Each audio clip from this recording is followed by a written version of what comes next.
Fala pessoal, beleza? Hoje a gente vai tratar de alguns conceitos básicos de contabilidade que são essenciais para a gente entender outros conceitos mais complexos, tanto a respeito de investimentos quanto de finanças pessoais, tá?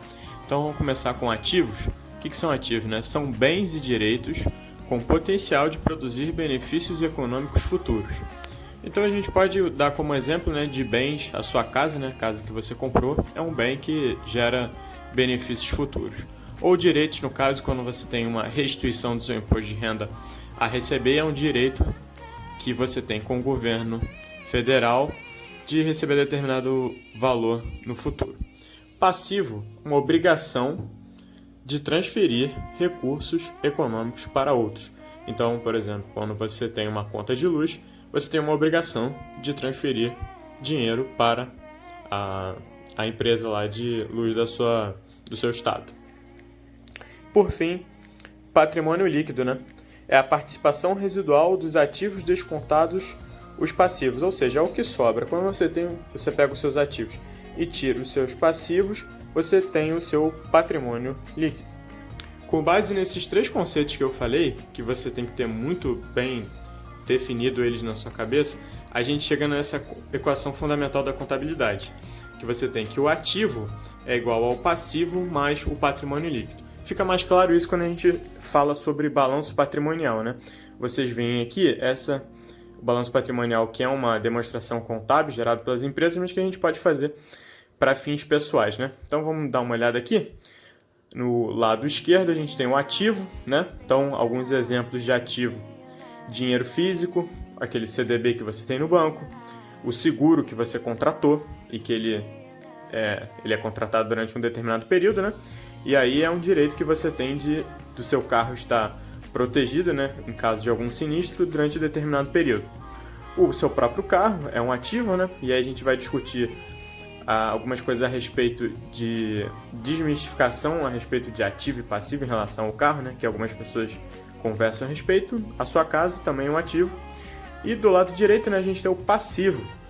A gente tem como passivo, por exemplo, o cartão que a gente tem para pagar, o seguro que a gente tem para pagar, o IPVA que a gente tem para pagar. São todas obrigações de transferir recursos para outros. Então, a gente tem ficado bem claro. E quando você tira o passivo do ativo, você fica com o patrimônio líquido, que é o que sobrou, é o seu patrimônio. Perfeito? E aí a gente chega aqui, né? Carro é um passivo? Casa é um passivo, né? Muita gente por aí fica dizendo essas coisas, né? Ah, não compra carro porque carro é um passivo. A casa é um passivo, ela tira dinheiro de você, né?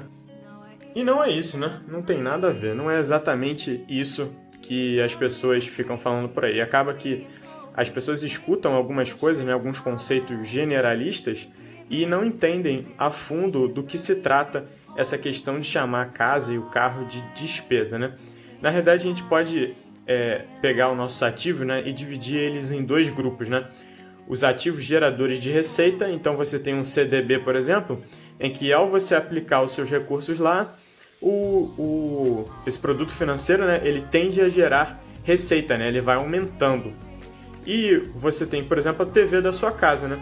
Que ela é uma geradora de despesa. Você comprou e a tendência é só diminuir de valor, ela gasta luz e etc. Então, é um ativo porque é um bem, né? Você tem ele, você controla ele está no seu patrimônio. Se você vender a TV, mesmo tendo alguma diferença em relação ao valor comprado, você consegue colocar esse dinheiro no seu caixa, né? Então, ele é um ativo, fica bem claro que ele é um ativo. E a outra situação é o carro, né? Porque o carro, para uma pessoa normal, por exemplo, o carro só tende a perder valor no tempo, ou seja, ele é um gerador de despesa para a pessoa. A pessoa tem gasto com a gasolina, com seguro, com manutenção e etc. Mas, por exemplo, uma pessoa que trabalha com Uber, o carro é um gerador de despesa?